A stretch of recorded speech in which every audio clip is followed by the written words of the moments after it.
আসসালামু আলাইকুম বন্ধুরা, আজকে এমএস ওয়ার্ডের 19 নম্বর ক্লাস নিয়ে আলোচনা করব।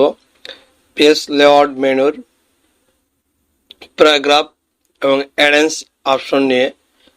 আমি এমএস ওয়ার্ডটি ওপেন করে নিচ্ছি। আমি এমএস ওয়ার্ডটি ওপেন করে নিলাম। আজকে পেজ লেআউট মেনুর প্যারাগ্রাফ এবং অ্যারেঞ্জ অপশনটি নিয়ে আলোচনা করব। গত ক্লাসে পেজ ব্যাকগ্রাউন্ড, পেজ সেটআপ এবং থিম এ সকল ক্লাস নিয়ে আলোচনা করছি। আপনারা পূর্বের ভিডিওগুলি দেখতে আমার ইউটিউব চ্যানেলটি ভিজিট করুন এবং সেখানে ক্লাস আকারে সকল ভিডিও সাজানো আছে। এখন প্যারাগ্রাফ অপশনটি নিয়ে আলোচনা করব। আপনারা দেখতে পাচ্ছেন আমি একটি ডকুমেন্ট লিখে রাখছি। Bangladesh is a small country but her population is very great. অর্থাৎ এখানে দেখতে পাচ্ছেন একটি লাইন থেকে একটি লাইনের দূরত্বটি অনেক বড়, অর্থাৎ অনেক বেশি গ্যাপ। এটি দেখতে সুন্দর দেখাচ্ছে না। এটা আমরা প্যারাগ্রাফ অপশনের মাধ্যমে কিভাবে এই গ্যাপগুলোকে ঠিক করব আজকে আমরা সেটা দেখব। এই যে দেখতে পাচ্ছেন স্পেসিং অপশনটা এখানে দেখতে আছে 8pt।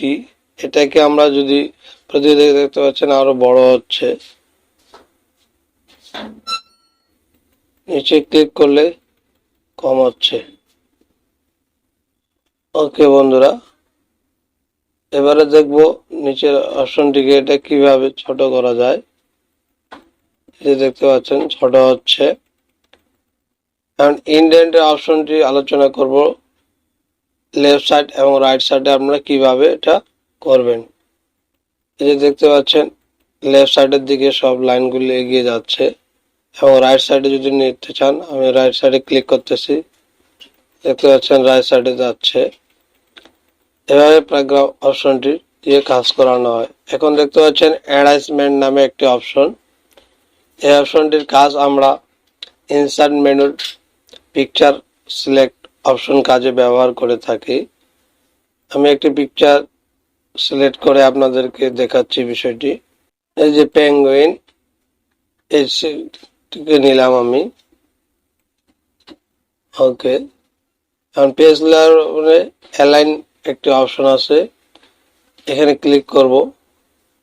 এখান থেকে অ্যালাইন টু পেজ, তারপর হচ্ছে টেক্সট ওয়ার্পিং, এখানে ক্লিক করলে টাইট নামে একটা অপশন আছে, এখানে ক্লিক করব।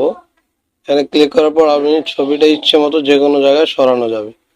এটি হলো অ্যালাইনের কাজ, টেক্সট ওয়ার্পের কাজ। এতক্ষণ আমার সাথে থাকার জন্য অসংখ্য ধন্যবাদ। কথা হবে পরবর্তী ক্লাস ভিডিওতে।